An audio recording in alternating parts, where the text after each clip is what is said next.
Hello and welcome to another exciting episode of The Aftermath. My name is Ian, and as always, I'm joined by Dylan. Oh. We're back at it again, boys and girls. We're hitting up Star Wars. Andor. Yeah, we're watching Andor again. We had a pretty crazy past couple of weeks. It's been a little hectic, and it's been busy, and Exhausting. it's been exhausting to add on to the pile of everything else, and so we've had a bit of a different selection of episodes, which is totally cool. Yeah. But where we have been able to find free time, as you probably have heard from last week's episode, we've been playing Mass Effect and been hanging out and enjoying what little time we do have to kind of sit down and chill out. Yeah. But return to form for us a little bit. We watched Back in the saddle. Back in the saddle, man. We watched 2 more episodes of Andor. So that puts us at today is 9 and 10. Oh, yes. So this is our next part in our series. Damn. Damn. Wow, is this show good? If you, I think I said this probably at the earlier parts. It's been so many weeks now. If you even like Star Wars just a little bit, you think it's cool, right? I would definitely recommend watching this show. It's primo stuff. It is so good. We're lauded. Oh man, I'm having a fun time watching it. There's just so many things I know for a fact I've already talked about on the previous episodes of this podcast about this show. Yeah, it's one of the few current pieces of Star Wars media that I've actively wanted to engage with. Yes. It's that fucking good. Yeah, because some of the other stuff that we've gotten is hot garbage. Right. Of course, that comes down to subjectivity.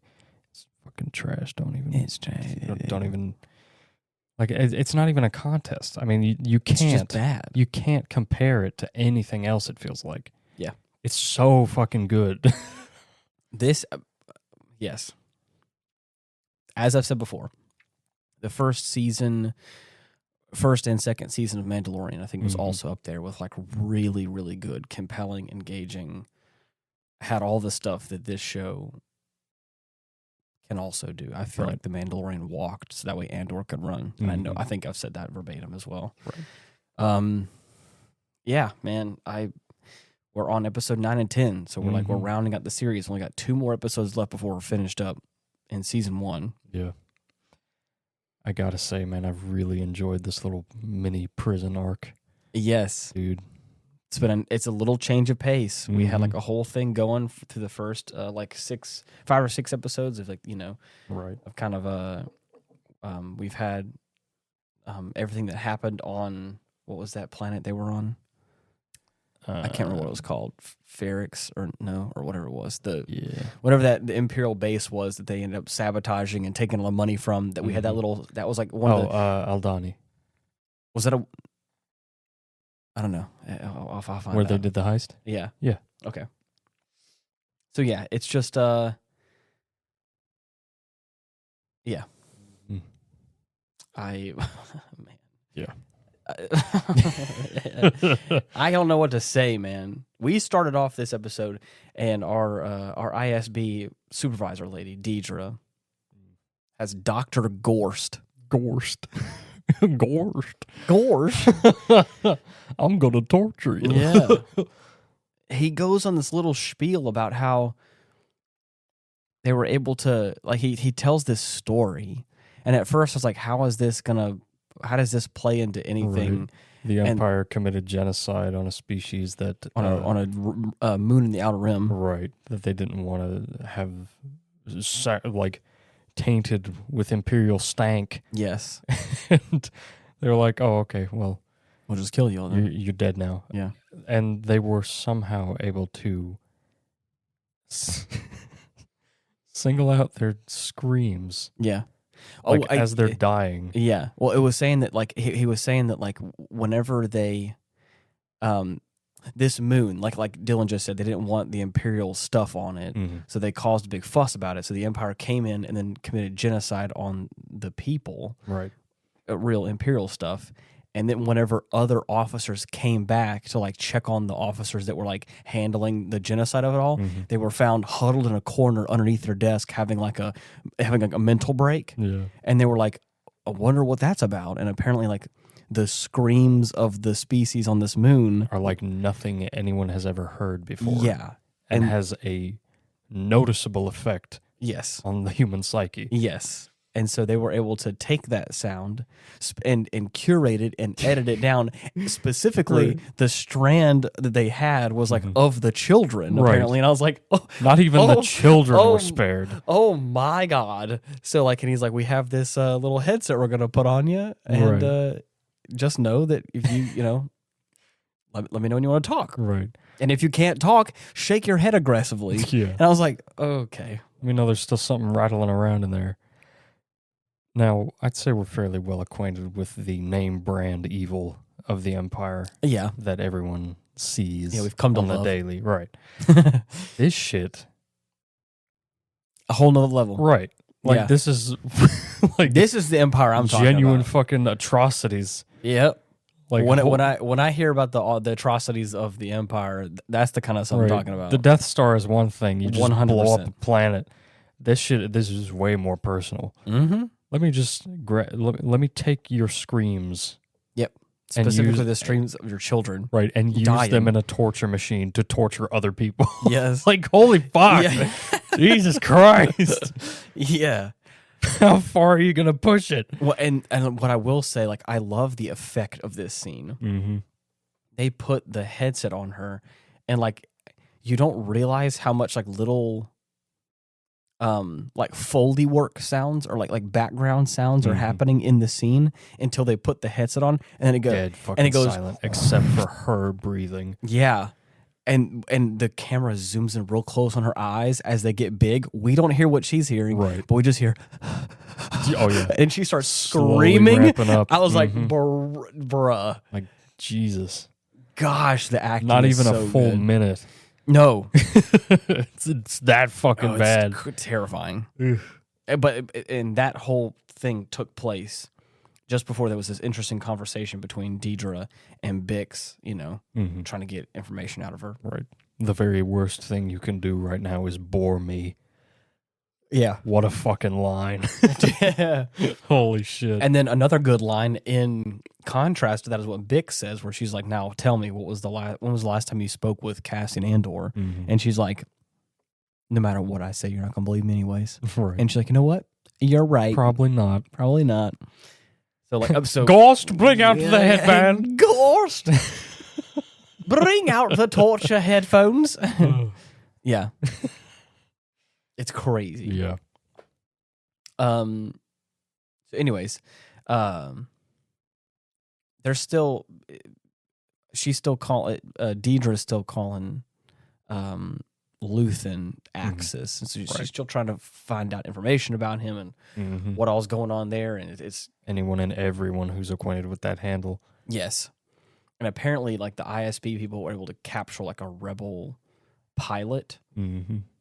From the guy Krieger, which this is the guy that Luthen was trying to set up with Saw Gerrera, and he was like, I ain't working for Krieger, it ain't happening. I'm not working with him. Yeah. So have we seen Krieger yet? I don't think we have. I don't think so either. Okay. Only gotten him by name. Yeah. So anyways, to hear this, I was like, okay, so like I'm guessing he is technically part of the rebel group. I think we may have known that already, but now for me it's a little another more cell. Yeah, exactly.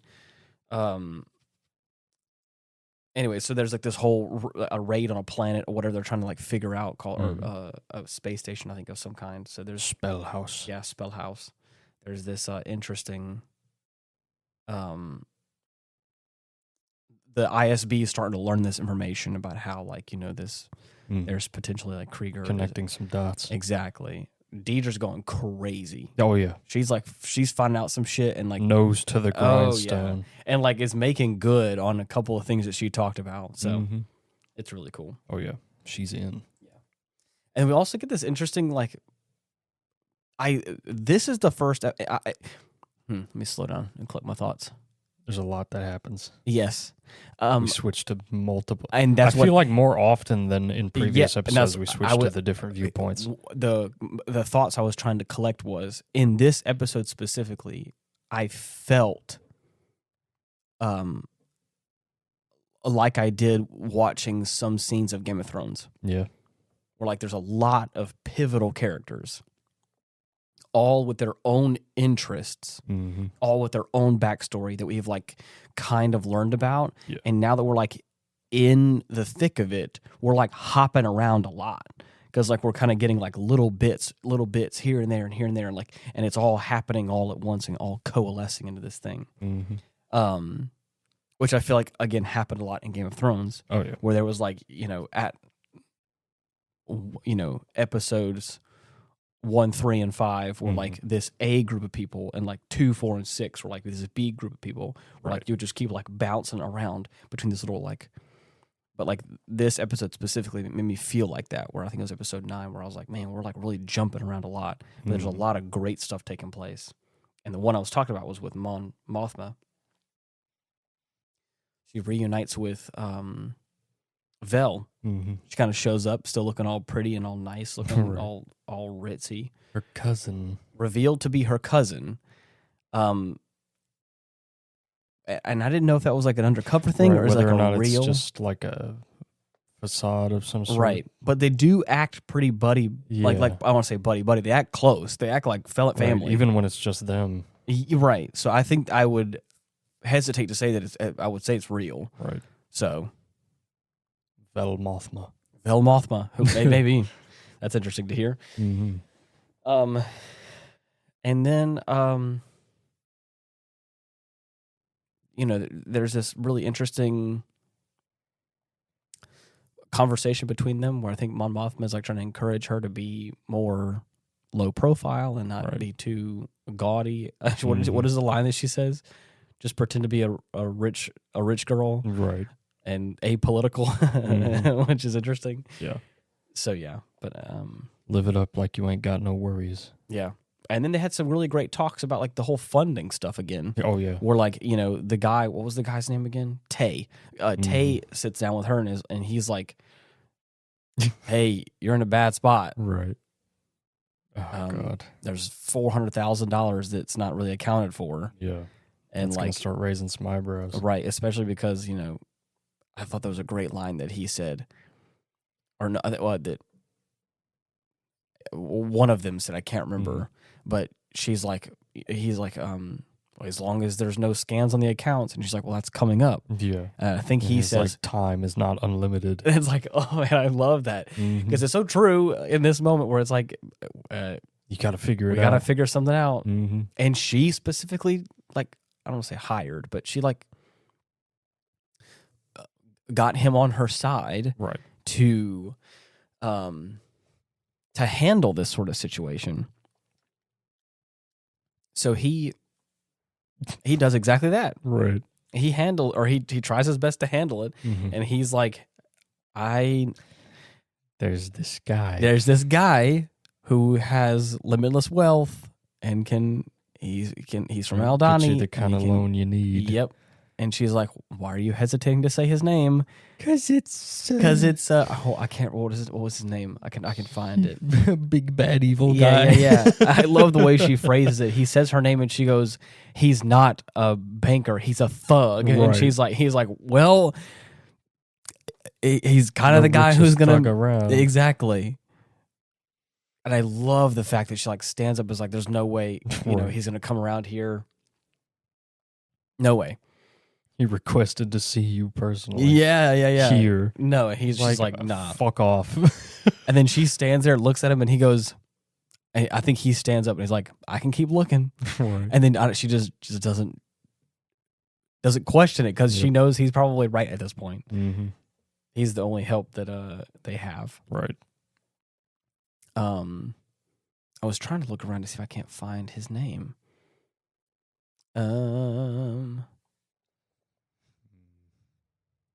Davo. Dav Orange. Yeah. Skull Dun. Davos Skullduggery, a shady businessman.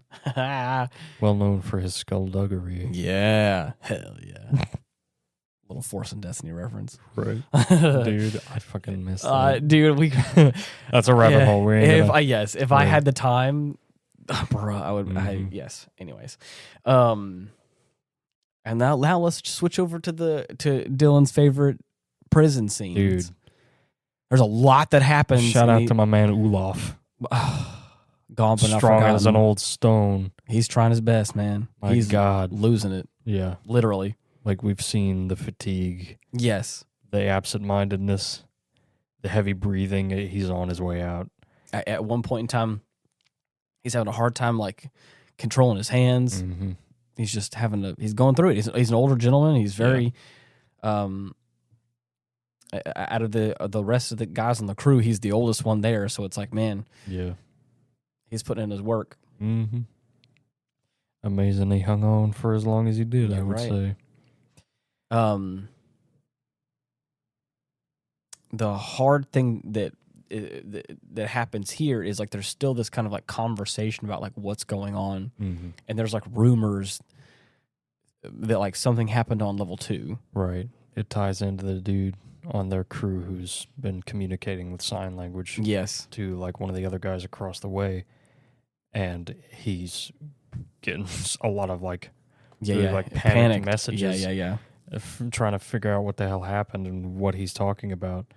Right. But and there's an interesting little plot point that I don't think it's just there's like so much great storytelling and there's so much like great world building in this that like everyone's kind of panicking. There's a lot of rumors, there's a lot of stuff going on, and I think at one point in time like the power shuts off in this moment, and then what is Andy Serkis's character?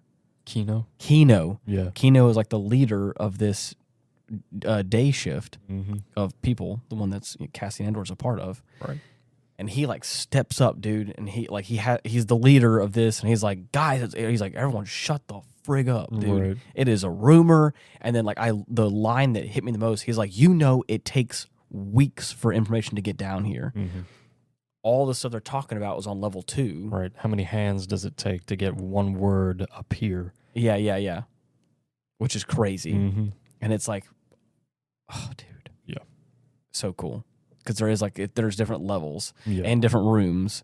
So, level 4, room 2, day shift is, or so 5-2D is, their delineation. Right. A tiny slice of the entire facility. This little, like the prison cells, this little walkway into like the little factory area. But I don't know they how really many. Nailed how like isolated all the other sections are and levels are from each other. But I think if I'm not mistaken, there are five rooms. So at this point, there are it's crazy to think that like I think he said there's like 5,000 men working in there. So it's oh yeah, it's a lot. So something's going on with level 2, right? So all the rooms in level 2. So I think that's a hand like 100 men, I think, or something like that, or however much that would hundreds. I'm not sure what it's technically. Right. But anyways, there's whispers. Things are happening. Oh yeah. He tries to crack it back in line. After a few more scenes, we kind of get this moment where Olaf is like, he's not doing good. I at first, like, I didn't mean to be so accurate. Yeah. But there's a moment where, like, a new guy's coming on the block, and they, put everyone quote unquote on program, which means you stand facing towards, facing in a straight, towards the officers or whatever, hands behind your head, feet planted on the ground. And there's a moment where Olaf's not making it. He can't stand up on his own, and he's like having like fits. And at first I was like, that man's having a stroke. Yeah. And I could feel it. And I was like, all right, This is it. He's trying his best to work for it. And then as they go down the hallway back to their area, he collapses. Obviously it's makeup. Right. The hair and makeup look so good.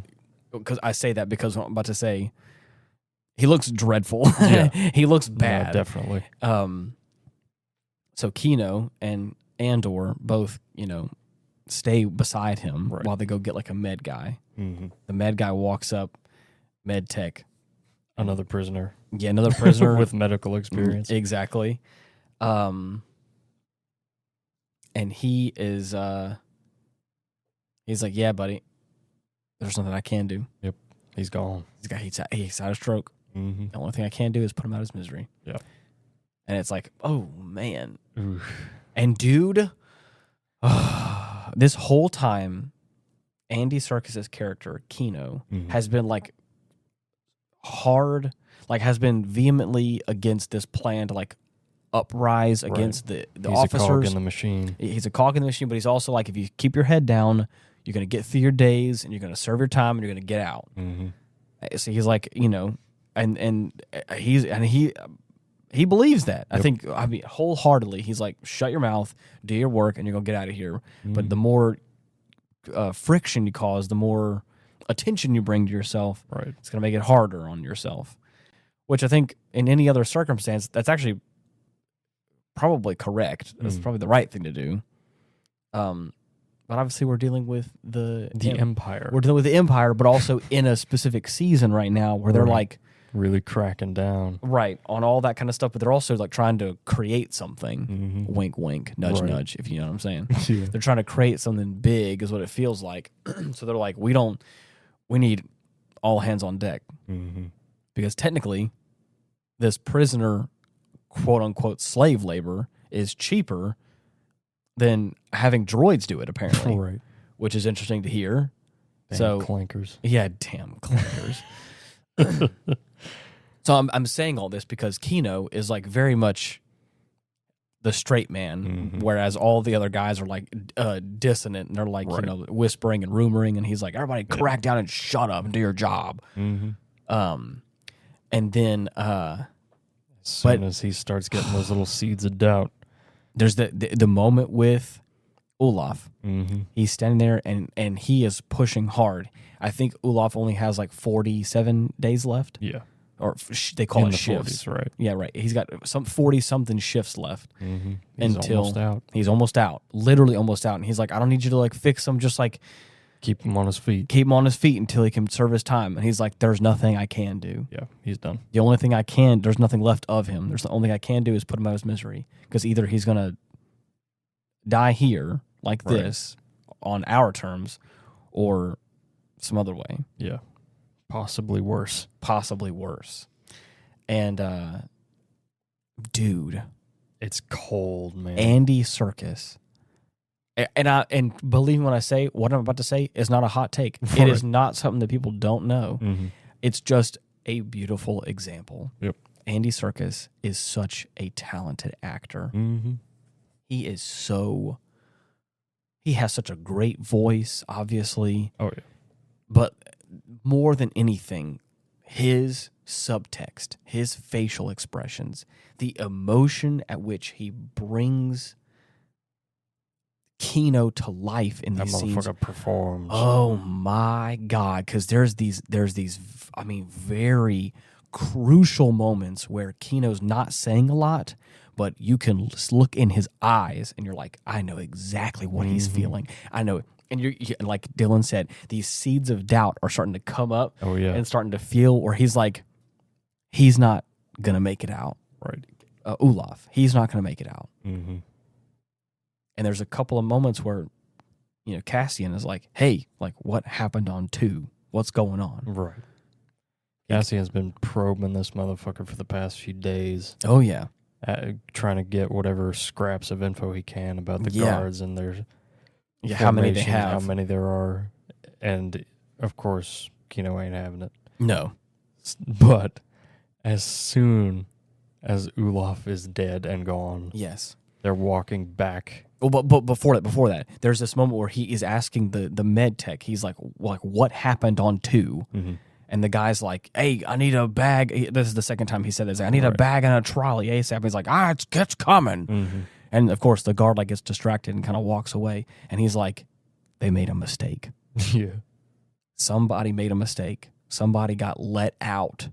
Somebody served their time, got let out, but then like they ended up bringing them back in or whatever. Right, the next day. And there was a bunch of dissidents that happened because of that. Oh yeah, and a bunch of the whole floor. There was a big old rebellion, a big old uproar on floor 2, and they leveled it. Oh yeah, killed the whole floor.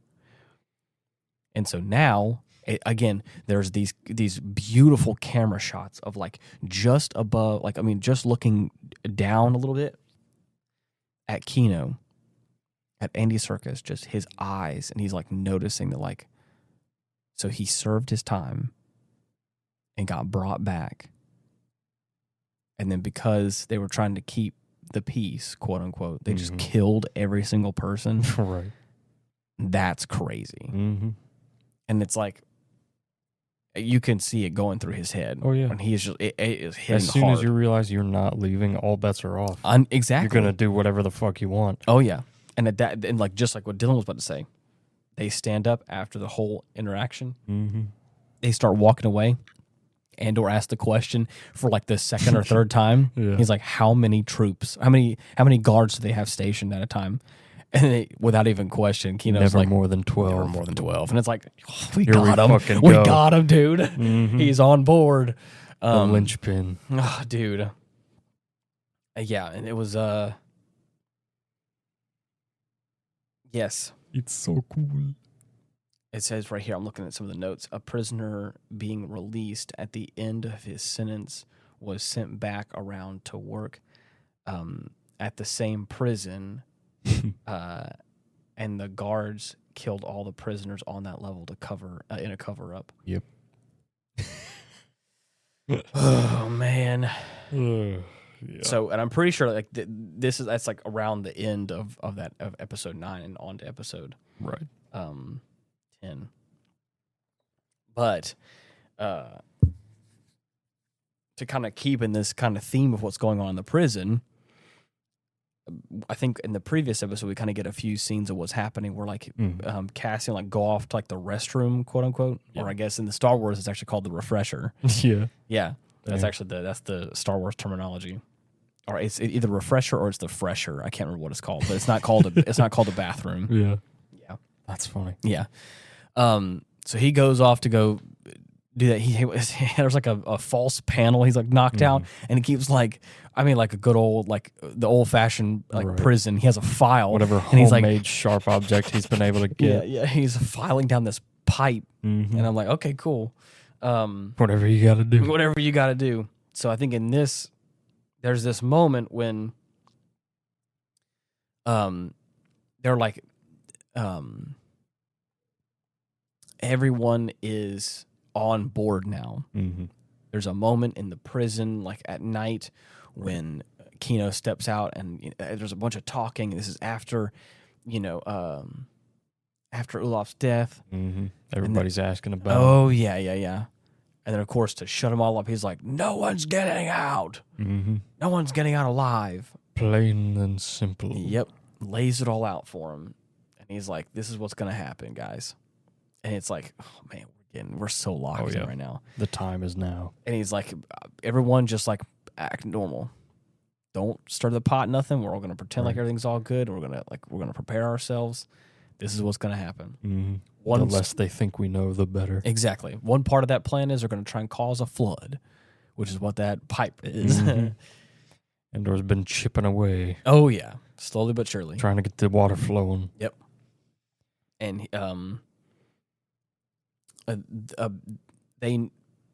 the whole conversation takes place that like Cassian's like, we have to do it tomorrow. And he's, Kino's kind of like freaking out because he's like, well, it was nice to have a plan. I don't know about you and Melshi and all that. Calling all these other prisoners got like some kind of quote unquote plan. He's like, doesn't fucking matter. Hey, tomorrow, because there's going to be a new guy. They're going to replace Olaf, and like now's our chance to move. And if we don't, that's it. That's it. Gonna be stuck here forever. Exactly, or worse, killed here. So, anyways, Cassian's able to sneak away, bust that pipe open, flood the area, and this is when like the real escape takes place. Oh yeah. They end up getting everyone all riled up, and it's again it kind of bounces back and forth now. So I guess we'll pause there for a second because there's like some really interesting stuff that takes place, and I'm excited and fearful of. Yeah. I'm trying to see what.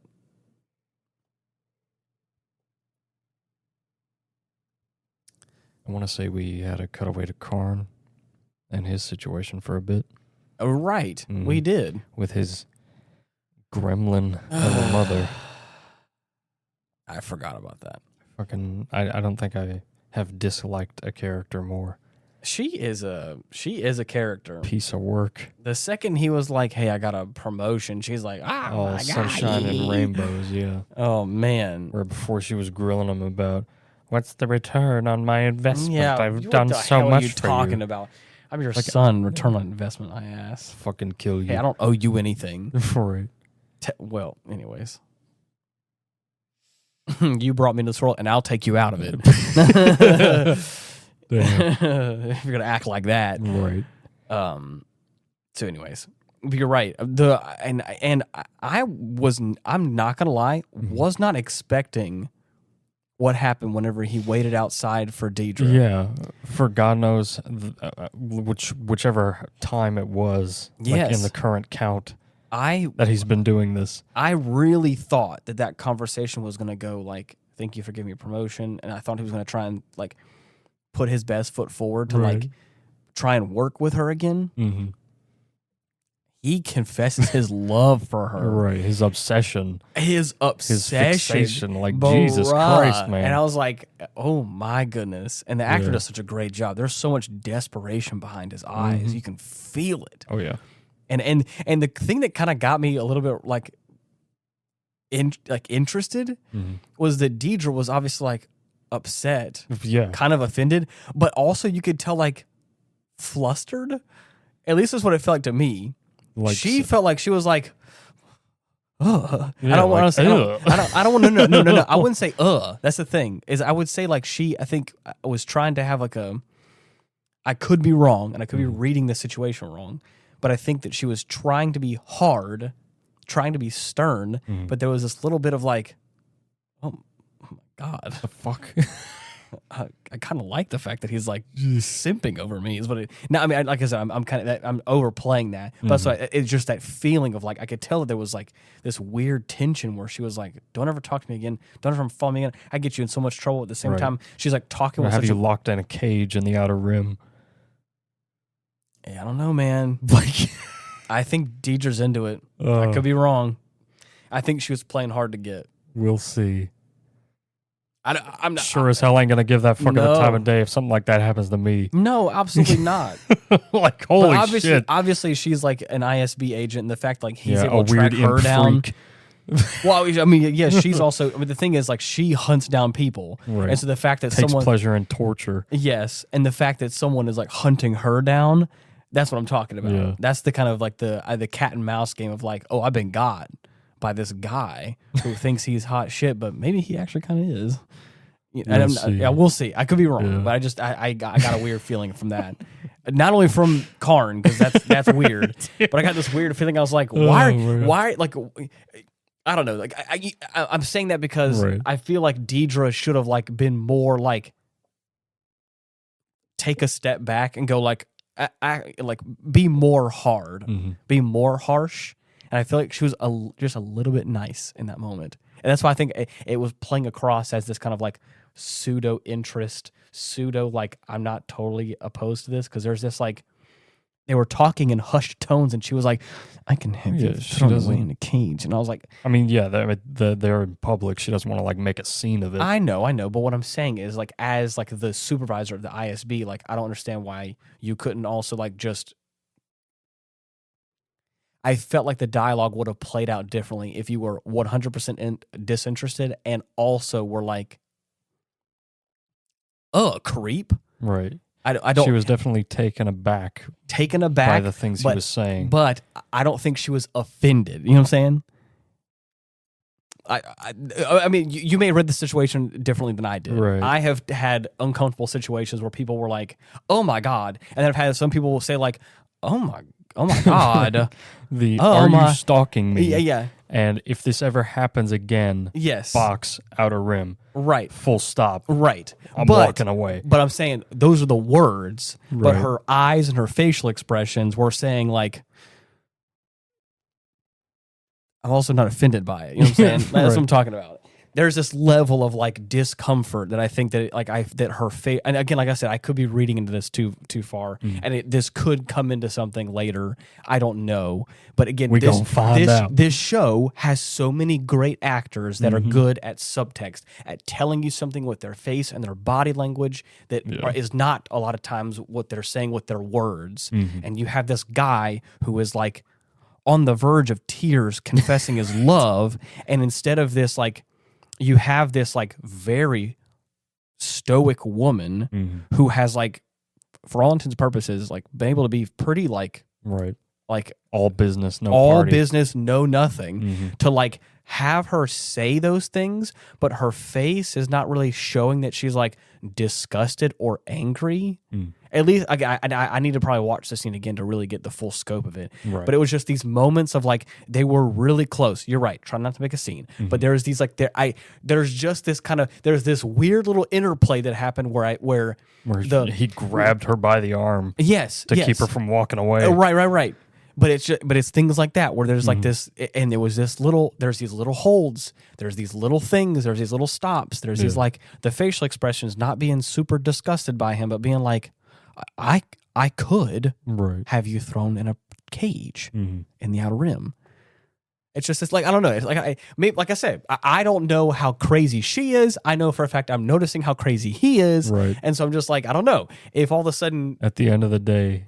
Because again, she goes into her office and she's a bit flustered, and not like a disgusted way, and like a kind of way. I don't. Yeah. Well, again, you say ugh, but like I don't think it was ugh. I think it was ugh.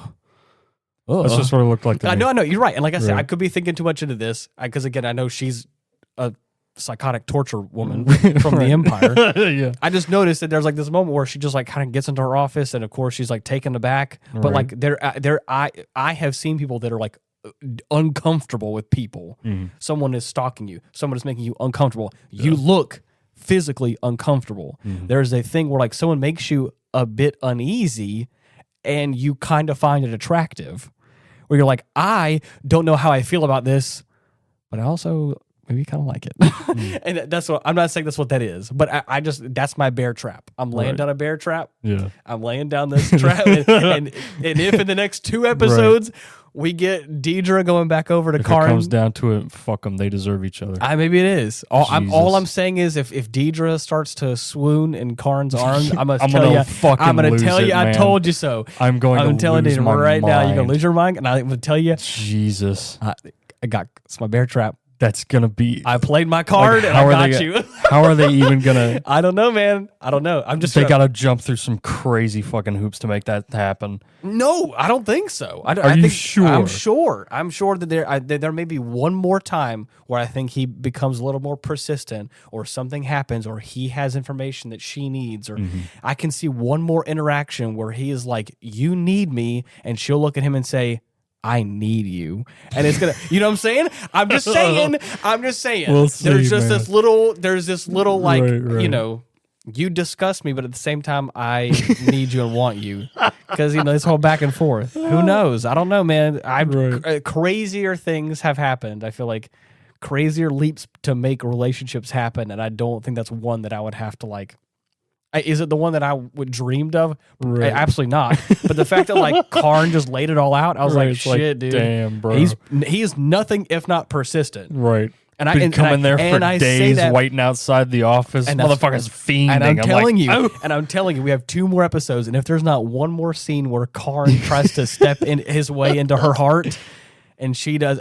And the thing is I wouldn't even have to say in these next 2 episodes. I wouldn't even have to say that she has to fully accept him. Bro, but if she gives him an inch, I can see it happening right the fuck now. I told you this. Is what I'm talking about. Christ. This is what I mean, man. This is what I'm talking about. Oh God! If you can see it, that's what I'm talking about. The fact that you can see it is what I'm talking about. Yeah, I'm just thinking about it like, oh, there is. I feel like the conversation they had outside the ISB in that instance.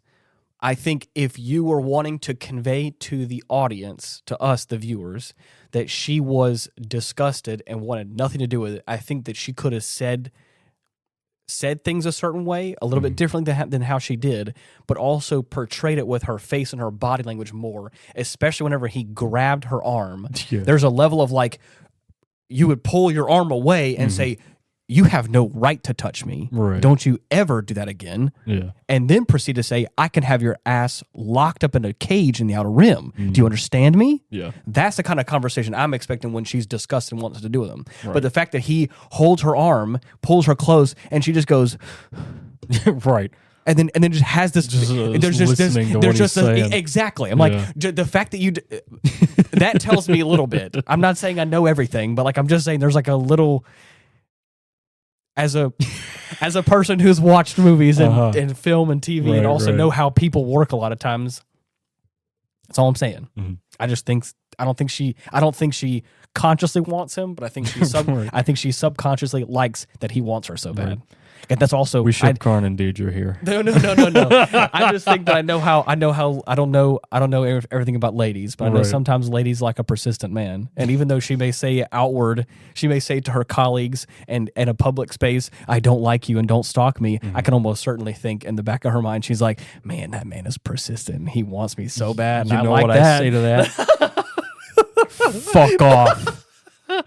Suck my dick. Okay, well, hey, man, I don't play games. Don't shoot the messenger. I'm just saying. I'm not saying that. I'm not talking about you. I'm just saying any woman who thinks that way, grown woman. Hey, it happens, man. Shut the fuck up. It happens. People love to grow up. People love to be wanted. And now yes, there is a level of like cat and mouse game that I think is too much, and that's you need to not work kind with of shit you didn't grow out of in high school, right?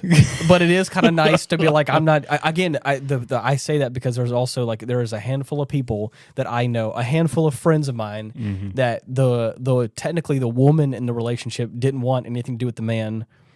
To begin with, right? But after the man was persistent, somehow or another, after the man was persistent enough and was like, "No, let me take you out. Let's hang out. Let's do something." And she was like, "All right, I'll concede and we'll go out once." Right. They're married with children now, and I know 2 separate couples that are like that. Right. That's all I'm saying. It's not to say it can't happen or it doesn't work out. And all I'm just saying is for me personally, yes, if I shoot my shot, if I am able to work up the nerve, and you say no. All right, full stop. That's it. Okay. Well, I don't think you have found someone that you want to. It's fucking nobody. Yeah, no. Well, I'm just saying. Trust me when I say you find the woman that you want to hang outside her workspace and stalk her just a little bit. Never. No one is worth that much to me. Okay. All I'm saying, man. That's crazy, dude. Dude. Oh, that's all. Anyways, and like I said, like you said, it's not that it can never happen, but I think that what has taken place in today's episode or today's episodes, I think could be the foundation for something a little weird. Yeah. We also have a whole second season, so unless either one of them, I was gonna say, so unless either one of them dies, my trap is still laid. So if there's ever a moment, that fucking bear? If there is ever a moment, where Dedra even gives a little side eye, is to that Karn, a grizzly? I see you. I'm watching you. Yeah. So, anyways, that's all I'm saying. So, dude. To circle back around that whole again, we get the situation with the shady businessman. What was his name again? Davo. Yeah. Skulldun. This man, wow, what a guy! Christ, what a specimen that dude is. Very blue and orange. Blorange. there is the attire for all of like these like the rich All the people, dignitaries, all the aristocrats. It's smooth. It's so clean. It's hot. They got the robes. They got like sashes. Everybody looks like they just came off a runway. They got these like the fabrics or like the textures of these fabrics is so interesting. Mm-hmm. I know nothing about like clothes design and all that kind of stuff, but I look at it We and I'm ain't like, fashion oh, forward man, here, I'm like, but that shit looks good. looks clean as That's hell. heat. That's heat. That shit's new. Right. Yeah. So, anyways, he comes posting up, drinking his drink. Right. Vogue in hand. Yeah, and they start. I love their sitting position. Mm-hmm. There is a comfortable amount of space between the two. Uncomfortable. You could fit 5 people between each of them. Right. There is a couch that is like the letter C, basically. There's So just enough room for him and the rest for his reputation. Oh my god, for his big old head. Right. So if you're looking at like a letter C, and you turn it kind of like on its side, or however you want to call it that, Right. at like the apex of the curve, like at the center of it, Is where the moth is. exactly. And then there's like a little table in the middle. On the far left side, Can we use that from now on? The moth. the moth, Mon Mothma. This may sound primitive, Yes. but why don't we ask the fairies for help in this matter? Imagine Mon Mothma has fairies that are. Oh my god.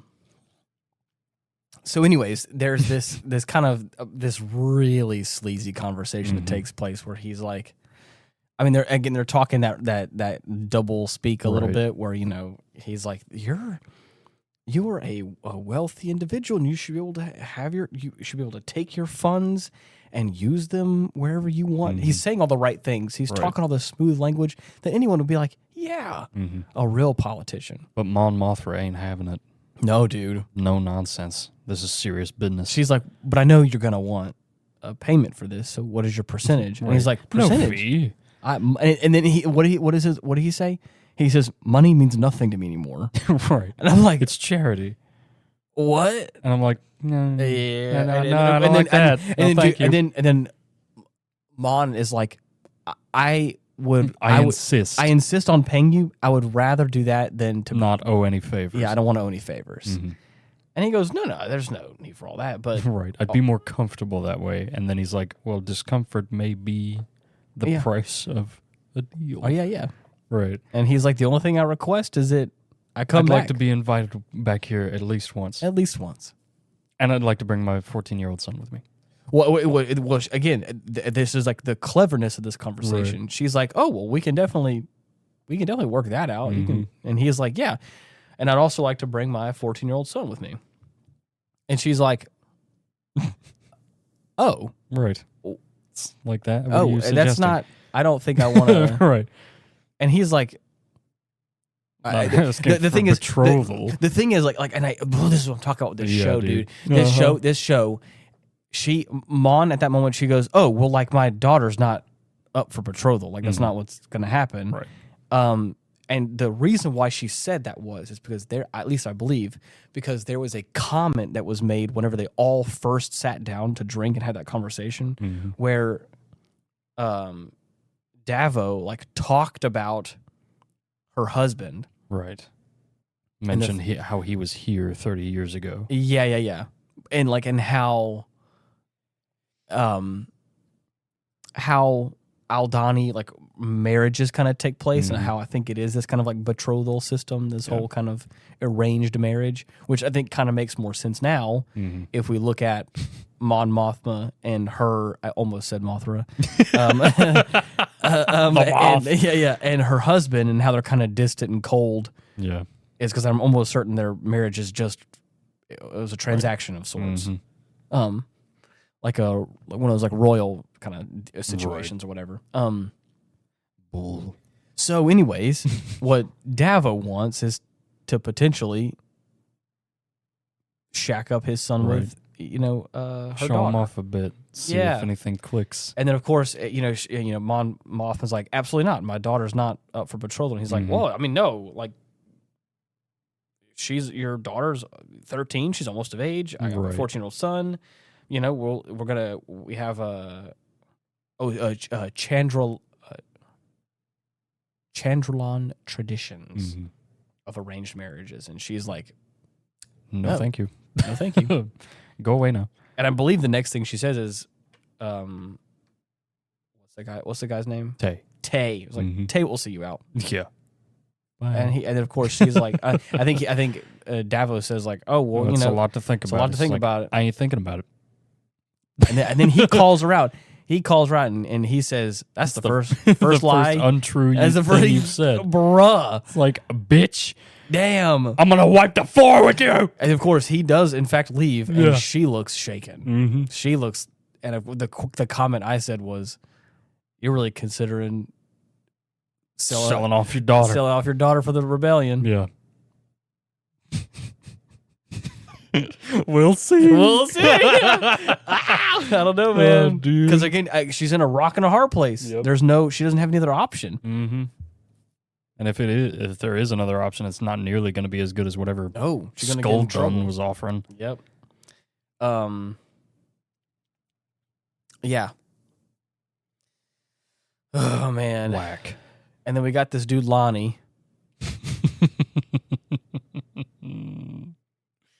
I never pegged him for like a double agent guy, but I guess it's also what the beauty of this show. Came out of so nowhere. Well done.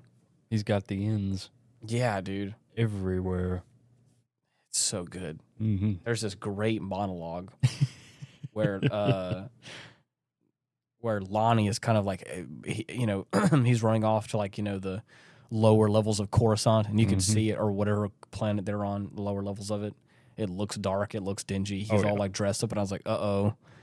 What is he? Who is he a double agent for? I thought that he was going to be a double agent for like Krieger or something. Right. Because I thought, but anyway, well, kind of the same. But he goes into this like elevator, this little sketchy ass elevator, starts clicking on buttons to go to a certain thing, and he like reaches above, finds an earpiece. Yeah, puts an earpiece in, and he's like instantly talking to Luthen. First thing he says is, "If this is a trap, dial the number 215." Yeah.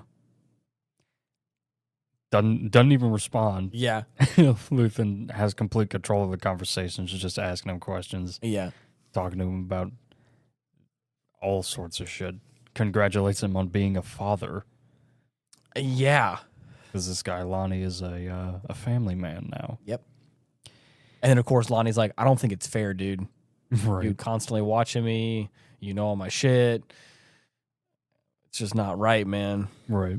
But then, they kind of have this back and forth where he's like, hey, so like, Lonnie goes on about the situation taking place with Spellhouse. Oh, yeah. Gives him all sorts of info. Right. Krieger's men, and he's like, hey, like, you got to warn them and all that kind of stuff. And he's like, it's just 50 men. We can't risk. And I think this point is like, man, it's almost, I love the fact that it's cut and dry. Oh, and not only is it cut and dry, but it's almost as bad as the Empire. Like you're trying to do better than the Empire, but like you still got to play just as dirty. Yeah. That's hard. Yeah. You're like, man, we kind of had a taste of that with the whole, the stealing all the the mission, whatever the hell it's called on the planet. Sacrifices must be made. Yep. Situations are dire. Got to do what you got to do. And it's like, man, that's so rough. Out here in the grime and the dirt. Yeah. What you gonna do? And of course, they don't want to inform them because if it's this whole like, if they do know, if they don't know, and it's just who knows what and what's going on, because like the whole situation right now is like the rebel ship that they found. They like put it as bait, where they like said that like the pilot died upon exiting hyperspace, and some kind of situation happened, and so they're constantly like waiting out. They're like, they put that as like a plant there, so that hopefully Krieger's men can come there, so they can potentially get Krieger or something, or go back to like trace them back, or all that kind of stuff. So like the ISB is doing one thing. Right. Lonnie, our inside guy's like going back this way, and he's like, hey, so like they know about what's happening at Spellhouse. Yeah. They're probably gonna they saw, and they're gonna probably come there. So obviously the ISB is gonna come there and Mhm. no, and or I'm sorry, they know the attack's about to take place. So, anyways, Right. it's this whole situation where they're like a whole who knows what's going on. Right. Lonnie's like, good luck, I'm out. And it's like, no, you ain't. Yeah, Fuck you mean? that's Out of what? that's hard. Yeah. This man's like, dude, I got a kid now, Mm-hmm. and I was like, I can't be doing this anymore. Like, well, you should have thought about that before you made a vow. made a vow and also had a child. Right. You're stuck. Mm-hmm. And of course, dude, there's this very vulnerable moment. And the whole time, Lonnie hasn't stepped foot out of the elevator. Right. And dude, what a beautiful shot. Mm-hmm. The door opens and you see like the underbelly of Coruscant in this Right. long walkway. And freaking Luthen in this black looking, dripped out jacket, dude. Yeah. And he's just standing there, wind blowing. I'm like, Mhm. come on, This man. motherfucker is majestic. Look at that guy. Mhm. The camera cuts back around to like from the perspective of Luthen, and like there's this like unnatural, like I wouldn't say sterile, unnatural like green light in the elevator Mm-hmm. that makes it look old and like Tinge dingy. of gross. Yeah. And it's just he's just standing in there, and it's such a cool Like shot. a rat in a trap. Yeah, dude. Anyways, there's this vulnerable moment where Lonnie's like, well, what do you have to sacrifice? Yeah. And this is the monologue I'm talking about, where Luthen, Uh-huh. like, he goes on a whole thing. Right. Calm, kindness, kinship. I've lost everything. Mhm. I've given up. Dude, and he says this. I'm almost certain that he quotes. This quote is from something else in media. That's like, I fight so that like the sun may. Oh, I think I've made my mind into a sunless place. Yes, I have. I fight for a sunrise that I will never see. Mm-hmm. I think I am actually. damned for what I do. Yeah, I think he may have said that in this show. He may be quoting himself in yeah. this show. Or I could have swore like that was I fight for a sunrise that I will never see. I think it's like a quote in some capacity. I could be wrong. Someone can correct me. But anyways, even if it's not, beautiful writing. Yeah. And hard Good as stuff. fuck, dude. Mm-hmm. And then he stands there and he's like, what I've lost is everything. Yeah. I've lost everything. Mm-hmm. And it's like, and then he rounds out by saying, what was, he said it very directly. He's like, I need all the heroes I can get. yeah, you're not leaving, Lonnie. Mm-hmm. And then with the remote, he closes the door to the elevator Right. on him. I'm like, see you bruh. later. Dude, Damn. how hard. Mm-hmm. I'll shut the door for you, don't worry. Right. Ugh. And that rounds out this episode. Well, I guess what really rounds out is the fact we see Melshi and Cassian running across a beach. Yeah. And After their man, daring escape, dude, that entire scene was cash, man. bruh. Holy shit. I'm telling you, Andy Serkis, man, in that Mhm. scene, whenever he's given talk about another great monologue, he like tells, they get to the control room and, Access the intercom. They Yeah. shut down all the main power yeah. for the entire facility. And he's standing there and he's like he's telling all the men, like, hey, here's what happened. Here's what's going on. Hello, my name is. Yeah. And Cassian's like, is that all you got? Right. And then Put some fucking gusto Yeah, in yeah, there, yeah. man. We're free. Yeah. And he just starts, dude, and he goes on and on. And I'm like, Mhm. bruh. Like I said Perfect. before, Andy Serkis has a great voice. Mhm. But to hear him give that speech, I was like, I'm about to. That's great, man. I was about to stand up One and go. way out. I was about to stand up and go, let's go. I was like, let's freaking go, man. Oh, yeah. I'm ready to go. I love a good ride into battle speech. Mhm. Nothing like it, man. Right. It's beautiful. It's great. It's great. And, A lost art. yeah. And man, that's the part that kind of worries me is that I didn't see him jump. Yeah. He Whenever claimed they're at the very edge, the doorway of this panopticon in the middle of an ocean, yeah. he's hesitating because he can't swim. Yep. And then Cassian gets knocked out with a couple of other prisoners, and Yep. that's the last we see of him.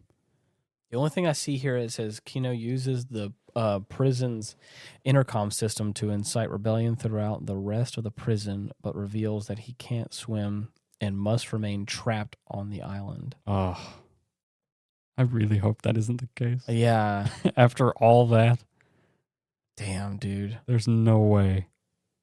I hope that. I really hope that. Come on, man. Please, like, if ever there was a time to learn, Yeah. you either die in the middle of the ocean or you die in there. Dude. Either way, you're dead.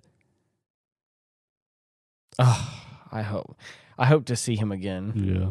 in these next couple episodes. Mm-hmm. Well, I miss this fucking show, man. I can't tell you how excited I was to watch this again. And we got some real heaters, man. Mm-hmm. They were throwing some curveballs at us. Yeah. This, man, dude. Dude. Mm-hmm. Wow.